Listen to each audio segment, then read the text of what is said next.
Okay, good day everyone. We are now the last part of our discussion for partnership. So part 4. Okay, let's start. Never stop dreaming, keep reaching for the stars. Believe in yourself, you'll go far. No matter what they say, just keep pushing through. Never stop dreaming, your dreams will come true. Never stop dreaming, never give up. Keep chasing your dreams, never stop. Is the genre and in English? Now we are going to discuss the dissolution of partnership. O, solve na natin parang kailan lang inuumpisahan pa lang natin ng partnership. Now this is now the dissolution of partnership. So, pag sinabi yung dissolution, change in the relation of partners caused by the partner ceasing to be associated in carrying the part on the partnership under 1828 of the Civil Code marks the beginning of the end of the partnership's business. Ito yung umpisang step ng pagka pag-end ng isang partnership. Pero take note guys, our question, sige, for additional points, yes or no ang answer. Pabilisan na lang kayo. First three to comment sa GC per section. Okay. Dissolution. Pag sinabi bang dissolution, automatic magbabago, terminate mate-terminate na yung partnership o magbabago na. Yes or no? So, here, we are going to discuss the stages in termination of partnership. So, number 1 is dissolution, 2 winding up, and termination. So, discuss natin one by one. Pag sinabi niyang dissolution under 1828 of the Civil Code, it occurs when the partner ceases to be associated in carrying out on the business. O, eto na yung sagot sa tanong ko kanina. It does not immediately ends the partnership but changes the relation among partners. So, hindi ibig sabihin na kapag dissolution, automatic terminated na ang partnership. Ano yung ginagawa ba dito? Halimbawa, a partner withdraws from the partnership at will. Kunyari, ayaw na nila, gusto na nilang i-end, diba?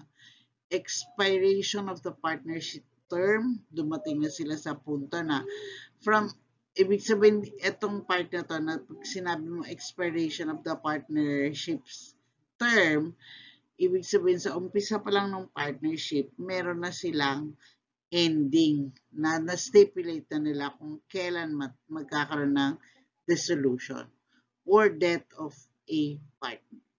Pag may death kasi, di syempre may mawawalang isang partner, mababago, so that will be a dissolution. So ito, ang ano mo dito, ang key point mo, ang pinakang isipin nyo na ang dissolution is starting point of the ending the partner. Ito pa lang yung umpisa para matapos ang partnership. Okay? Next, winding up. Ano ba nangyayari kapag winding up? Diba?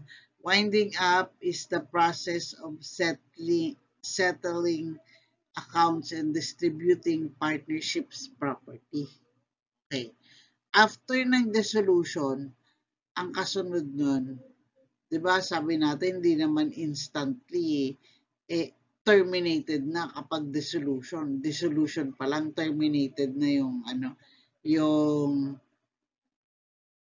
partnership. No, may winding up pa. May time pa para ma-kolekta nila lahat ng property, para ma-distribute nila sa mga partners, diba? So, it continues but only for the purpose of winding up its affair. So, Pag winding up, ang mga activities yan, i-collect nila lahat ng receivable, babayaran lahat ng pagkakautang at saka liabilities ng partnership, liquidating assets, and returning it to the partners. Okay. And then, yung authority of the of partners is limited. It acts necessary for liquidation. Yung partners, mag-act na lang sila for liquidation. So, ang key point mo dito, kung ang key point ng dissolution is the beginning of the termination or the ending of the partnership. Sa winding up naman is a process of settling all the accounts and distribution of properties of the partnership to the partners. Okay. Next is termination. Ito na yung end stage. Kapag umabot kayo ng termination, from dissolution, winding up to termination, ibig sabihin, terminate na talaga ang partnership. Mawawala na. I-dissolve na talaga. Mawawala na siya. I-terminate na.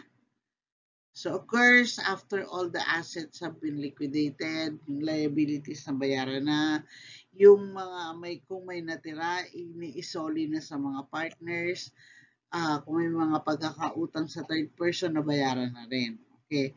Ang key point nyo dito is that termination means that the partnership ay hindi na nag-exist in any form.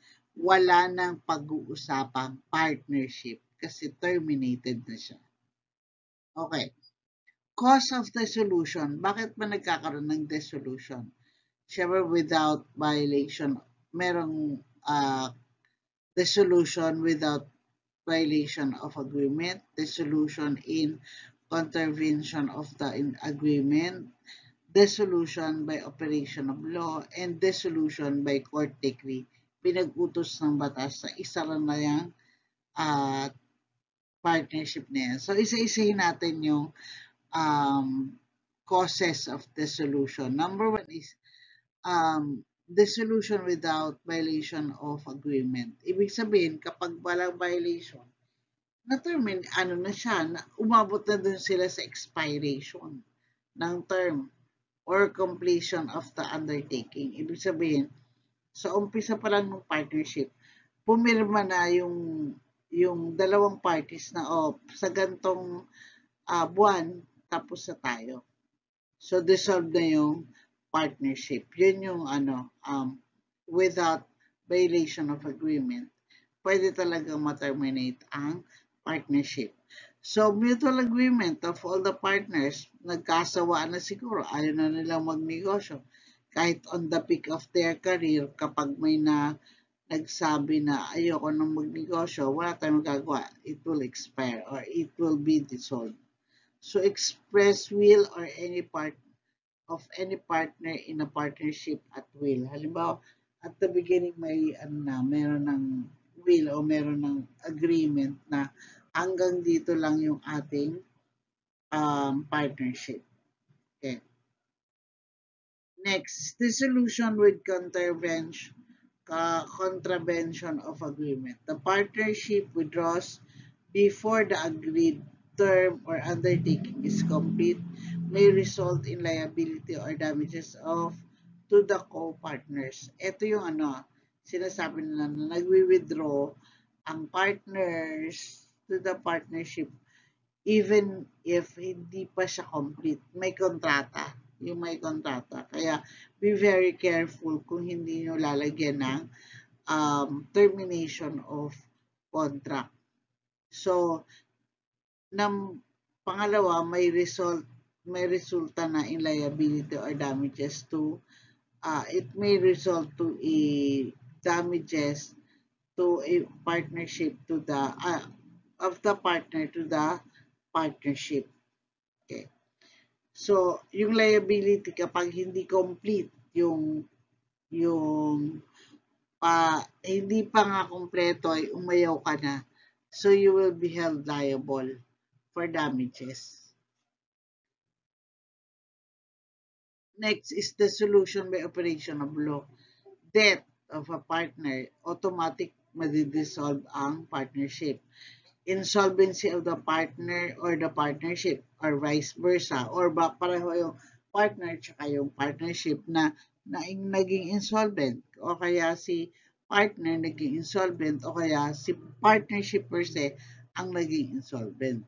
So, illegality of the business. From the start, legal sila and then habang tumatagal nagiging illegal. Medyo off na tayo dyan and we have to dissolve the partnership. Next is what will be the effect of the solution. The authority of the partners limited to winding up affair. So, hanggang dun sa winding up, medyo may tagal tong winding up. I think it's 2 years to wind for a corporation to wind up to collect all the necessary um, assets or liabilities. Okay. So the partnership continue only for liquidation purposes hanggang liquidation kasi ibig sabihin baka may gustong pumasok ng iba, may gusto na ipasok yung partnership to the partners, diba? So upon dissolution, pwedeng papasukin habang wala pang doon yung leader ng union kung may union, kung wala naman employees. So the third parties must be notified of the solution. Kailangan alam ni third party na madidissolve yung partnership in good faith. Okay. Winding up and liquidation. It collects assets, pay the debts, and to creditor, including the partner creditors, return the capital contribution, and divide the remaining profit or losses among themselves, among the partners. Okay.